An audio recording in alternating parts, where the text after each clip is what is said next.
कहानी टूटे धागे जुड़ गए। एक गांव में वर्मा परिवार का एक बड़ा घर था। घर में दादी माँ, सास सवित्री देवी, उनका बेटा राजेश, बहू रीना और दो छोटे छोटे बच्चे रहते थे। बाहर से देखने पर सब बहुत खुशहाल दिखते थे, लेकिन घर के अंदर हर दिन छोटी छोटी बातों को लेकर खटपट होती थी। पहला सीन सुबह की नोकझोंक। सुबह का समय था। रीना रसोई में नाश्ता बना रही थी। तभी सास सवित्री देवी आकर बोली। सास, नाराज होकर, रीना, ये आलू इतने खट्टे क्यों बना दिए? नमक भी ज्यादा है। तुमसे घर का काम ठीक से होता ही नहीं। बहू गुस्से में। माँ जी, आप तो हमेशा गलती निकालती रहती है। कभी मेरी तारीफ भी कर दीजिए। दोनों की आवाजें आंगन तक पहुंच गईं। बच्चे डर गए और चुपचाप खेलने लगे। राजेश भी खामोश होकर ऑफिस चला गया। घर का माहौल भारी हो गया। दूसरा सीन दादी की सीख। शाम को दादी माँ ने सबको आंगन में बुलाया। उन्होंने धीरे धीरे कहा, दादी, बेटा, घर लड़ाई झगड़े से नहीं, प्यार से चलता है। अगर तुम दोनों ऐसे ही लड़ती रहीं, तो छोटे बच्चे क्या सीखेंगे? घर की शांति सबसे बड़ी दौलत होती है। सास और बहू दोनों चुपचाप बैठ गई, मगर मन की खटास अभी भी बनी रही। तीसरा सीन मोड़। कुछ ही दिनों बाद रीना अचानक बीमार पड़ गई। तेज बुखार चढ़ गया।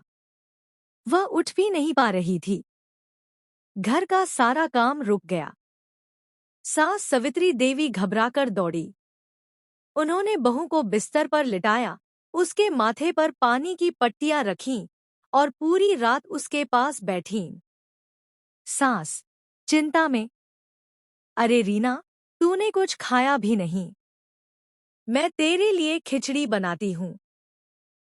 उन्होंने खुद हाथों से खिचड़ी बनाई और बहू को खिलाया। चौथा सीन रिश्ते का सच। कुछ दिन बाद जब रीना ठीक हुई, उसकी आंखों में आंसू आ गए। उसने सास का हाथ पकड़कर कहा, बहू, नम आंखों से, माँ जी, मैं समझ गई। आप हमेशा मुझे डांटती थी, पर उसका कारण प्यार ही था। आप चाहती थी कि मैं घर अच्छे से संभालूं। आज महसूस हुआ कि आप मुझे बेटी जैसा ही चाहती हैं। सवित्री देवी ने बहू को गले से लगा लिया। दोनों की आंखों में प्यार और अपनापन छलक पड़ा। क्लाइमेक्स खुशियों का घर। बच्चे दौड़कर आए और ताली बजाने लगे। दादी माँ मुस्कुराईं और बोली, दादी, देखा, यही असली परिवार है। नोकझोंक तो होती रहती है, पर प्यार ही सबको जोड़कर रखता है।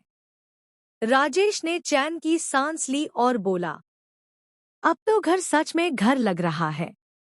जब सब एक दूसरे को समझेंगे, तभी सुख मिलेगा। पूरा परिवार साथ बैठकर खाना खाने लगा। बच्चों की हंसी, बड़ों की मुस्कान और दादी की सीख से घर का माहौल एकदम रोशन हो गया। सीख, मोरल। परिवार में छोटे छोटे झगड़े बादलों की तरह होते हैं, लेकिन जब रिश्तों में प्यार और समझदारी की धूप खिलती है, तो हर रिश्ता और भी मजबूत हो जाता है।